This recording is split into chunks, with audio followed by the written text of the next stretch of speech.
দর্শক আপনারা দেখতে পাচ্ছেন যে আমি শাহবাগের মোড় থেকে দাঁড়িয়ে কথা বলছি। এটি একটি অভূতপূর্ব ছাত্র জনতার সম্মিলন এখানে ঘটেছে। অসহযোগ আন্দোলনের ঘোষণার পরের দিন অর্থাৎ আজকে এই রবিবারের দিন এই ঘটনা ঘটেছে। আপনারা দেখতে পাচ্ছেন যে ছাত্ররা সরকারের পদত্যাগের দাবিতে বিভিন্ন স্লোগান দিচ্ছেন এবং তারা বিভিন্ন ব্যানার উঁচিয়ে ধরে আছে।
দর্শক আমি এখন শাহবাগ থেকে দাঁড়িয়ে কথা বলছি। আপনারা দেখতে পাচ্ছেন যে আমি শাহবাগ যে মোড় রয়েছে মোড়ের থেকে দাঁড়িয়ে কথা বলছি। আজকে গতকালকে যে ছাত্ররা অসহযোগ আন্দোলনের ডাক দিয়েছেন সেই ডাকের প্রেক্ষিতে দর্শক আমি এখন দাঁড়িয়ে কথা বলছি পান্থপথের মোড়ে এবং দেখতে পাচ্ছেন যেখানে শত শত ছাত্ররা এখানে নেমে পড়েছেন এবং তারা দাবি করছেন যে আপনাদের দাবি কি বলবেন? আপনাদের দাবিটা কি? আচ্ছা, তো আপনাদের ভাইদের যে মানে আপনারা দাবি করছেন যে তাদের কি করে মানে শেখ হাসিনা পদত্যাগ এখন দাবি? আমরা সোজা দাবি শেখ হাসিনা পদত্যাগ, আমরা কিচ্ছু চাই না। দর্শক আপনারা দেখতে পাচ্ছেন যে এখানে প্রায় শত শত তরুণ দেন আমরা না যমুনা টিভিতে শুধু দেন না, আমরা খবরের কাগজ দেন না ভাইয়া আমরা দিত।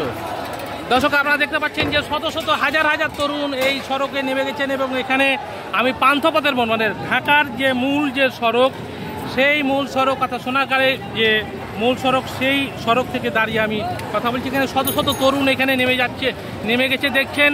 তারা সরকারের পদত্যাগ করছেন। তারা বলছেন যে সরকার যদি পদত্যাগ না করে তাহলে তাদের আন্দোলন অব্যাহত থাকবে এবং এখানে পুলিশ ছিল কিন্তু পুলিশ দূরে চলে গেছে কারণ এখানে অনেক ছাত্র এখানে নেমেছে এবং দেখতে পাচ্ছেন যে পরিস্থিতি অত্যন্ত ভয়াবহ এবং এই পান্থপথের মোড় থেকে পুরো একেবারে সড়ক নিয়ন্ত্রণে নিয়েছে এই বিক্ষোভকারীরা এবং দেখতে পাচ্ছেন যে পরিস্থিতি বাংলাদেশে মানে ঢাকার পরিস্থিতি খুবই ভয়াবহ এবং অনেক